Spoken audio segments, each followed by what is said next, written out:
एक बार सती अनसुईया की परीक्षा लेने 3 साधु उनकी कुटिया के द्वार पर आए। मुनियों के स्वागत के लिए अनसुईया ने अर्घ्य आचमन देकर कंद मूल समर्पित किया, किंतु मुनियों ने आतिथ्य स्वीकार नहीं किया। अनसुईया ने विनीत भाव से पूछा, मुनिगण, कौन सा अपराध हो गया जो आप लोग पूजा ग्रहण नहीं कर रहे हैं? मुनिगण बोले, आप हमारी प्रतिज्ञा स्वीकार करें, तब हम लोग अन्न जल स्वीकार करेंगे। अनसुईया ने कहा, अतिथि सत्कार प्राणों का बलिदान देकर भी किया जाता है, अतः मैं वही करूंगी जिससे आप प्रसन्न हो। मुनियों ने कहा, तो आप निसंकोच होकर हमारा आतिथ्य करें। जब सती अनसुईया कुछ समझ न पाई तो मुनि बोले, आप हमारे साथ पर पुरुष जैसा व्यवहार न करके लाज मर्यादा और संकोच को त्याग कर अर्थात नग्न होकर हमें भिक्षा दे। सती अनसुईया जी मुनियों की वाणी सुन अवाक रह गई और बोली, ये कैसे संभव है? कोई भी पतिव्रता नारी भला पर पुरुषों के सामने अपनी लाज व मर्यादा का त्याग कैसे कर सकती है? लाज और मर्यादा तो नारी के आभूषण होते हैं और आप मुझे आभूषणहीन रूप में क्यों देखना चाहते हैं? लगता है आपके मन में कोई खोट है। मुनि बोले, हम सच्चे तपस्वी हैं। मुनियों ने कहा, तुम निर्वस्त्र होकर भिक्षा दो, अन्यथा हम जा रहे हैं, पर ये याद रखना, हमें ऐसे लौटाने का विनाशकारी परिणाम तुम्हें भोगना होगा। तभी अनसुईया जी ने ध्यान लगाया तो तपोबल से पता चला कि ये तीनों मुनि और कोई नहीं बल्कि ये तो स्वयं त्रिदेव ब्रह्मा, विष्णु और महेश हैं। पता चला माता लक्ष्मी जी, सती पार्वती और सरस्वती जी ने अपने अभिमानवश इनको यहाँ मेरा पतिव्रत्य नष्ट करने के लिए भेजा है। सब जानकर माता अनसुईया जी मुनियों को कुटिया के अंदर ले गई और आदर पूर्वक बैठा दिया। प्रार्थना की, यदि मैं सच्ची पतिव्रता हूँ तो यदि मैंने भूल से भी स्वप्न में भी पर पुरुष का ध्यान न किया हो तो तीनों त्रिदेव 6 महीने के शिशु हो जाएं। इतना कहते ही वे 6 महीने के बालक बनकर रोने लगे। माता ने निर्वस्त्र होकर स्तनपान कराया। महामुनि अत्रि अनसुईया के पति भी आ गए और सुकुमार बच्चों को देखकर आश्चर्यचकित हो पूछा, देवी, देव स्वरूप कमनीय, ये तीनों बच्चे किसके हैं? अनसुईया ने कहा, भगवान, ये आपके ही बच्चे हैं। भगवान ने स्वतः कृपा की है। महर्षि समाधि के द्वारा रहस्य को जानकर आनंदित हुए।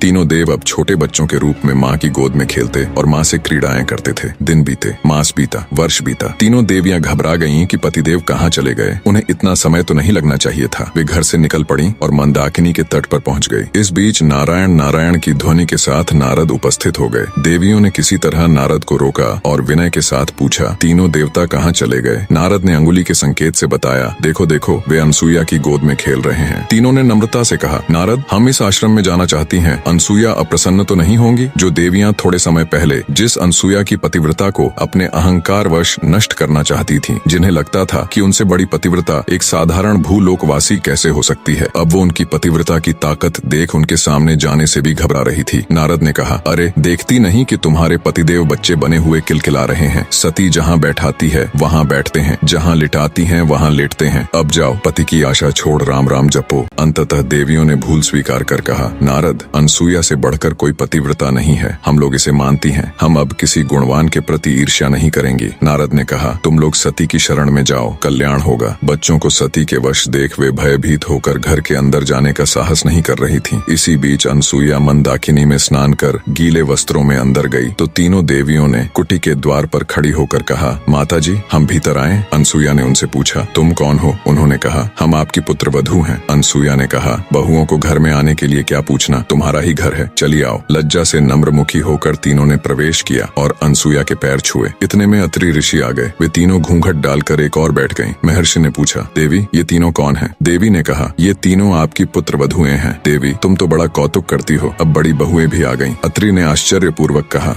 तीनों देवियों ने सती के पैर पकड़े और कहा, क्षमा करें और हमारे पति हमें प्रदान करें। अनसुईया ने कहा, मैं कब मना कर रही हूँ, गोदी में उठाकर ले जाओ। तब तीनों ने प्रार्थना की, माँ, अब और अधिक लज्जित न करें। यह सुनकर देवी का हृदय द्रवित हो गया और उन्होंने पुनः पतिव्रता धर्म के बल से उन्हें यथावत कर दिया और उठकर तीनों देवों की वंदना की और पूजन किया। देवताओं ने कहा, पतिव्रते, हम तुम्हारे पतिव्रत्य से संतुष्ट हैं, वर मांगो। माता अनसुईया ने कहा, आप मेरे पुत्र हो जाएं। तीनों ने तथास्तु कहा। यही देव बाद में पुत्र के रूप में उत्पन्न हुए। पति को परमेश्वर मानकर अपनी समस्त इच्छाओं को पति की इच्छा में विलीन कर जो नारियां जीवन यापन करती हैं, उनके लिए संसार में कुछ भी असाध्य नहीं है। अनसुईया जी से जुड़ी एक और कथा है जिससे उनकी पतिव्रता शक्ति का पता चलता है। एक बार जब पृथ्वी पर पतिव्रता शांडिली के कारण 10 दिन तक सूर्योदय नहीं हुआ था, तब माता अनसुईया जी ने देवताओं के आग्रह करने पर पतिव्रता शांडिली की मदद कर भीषण त्रासदी को टाला था। बहुत समय पहले प्रतिष्ठानपुर नामक नगर में कौशिक नाम का एक दुष्ट ब्राह्मण रहता था। वह कोढ़ से पीड़ित था। उसके रिश्तेदार उसे छोड़कर चले गए, लेकिन उसकी पत्नी शांडिली उसे देवता के समान ही पूजती थी। कौशिक बड़ा ही क्रोधी स्वभाव का था।